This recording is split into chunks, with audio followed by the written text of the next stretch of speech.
জাতীয়তাবাদী শ্রমিক দলের উদ্যোগে ঝিনাইদহে ৭১ সদস্য বিশিষ্ট নতুন কমিটি গঠন। সুলতান আল এনামের ভিডিও চিত্রে দেখুন বিস্তারিত।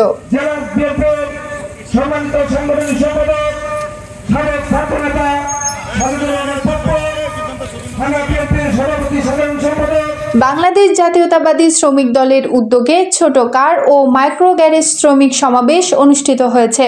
২৪ আগস্ট রবিবার বিকাল ৪টায় ঝিনাইদহ শহরের হামদহ গ্যারেজ পট্টিতে এই সমাবেশ অনুষ্ঠিত হয়।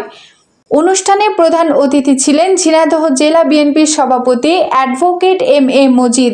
বিশেষ অতিথি হিসেবে উপস্থিত ছিলেন জেলা বিএনপির সাধারণ সম্পাদক জাহিদুজ্জামান মনা, সিনিয়র সহ সভাপতি আখতারুজ্জামান, সদর উপজেলা বিএনপির সভাপতি অ্যাডভোকেট কামাল আজাদ পান্নু, সহ সভাপতি এনামুল কবির মুকুল, সাংগঠনিক সম্পাদক সাজিদুর রহমান পপ্পু, যুগ্ম সাধারণ সম্পাদক এম শাহজাহান আলী, পৌর বিএনপির ভারপ্রাপ্ত সভাপতি অ্যাডভোকেট শামসুজ্জামান লাকি, সদর উপজেলা সাধারণ সম্পাদক আলমগীর হোসেন আলম, জেলা ছাত্র দলের সভাপতি এস.এম. শমিনুজ্জামান শমিন ও সহ সভাপতি ইয়াসিন হাওলাদার নয়ন।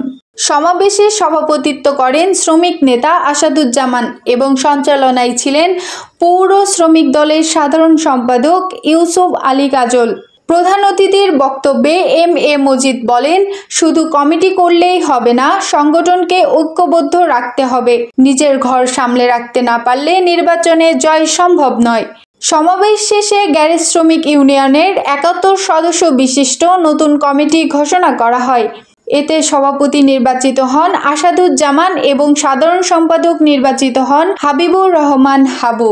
মুক্তি মাসুদ নূপুর, সবুজ বাংলা টিভি, ঝিনাইদহ।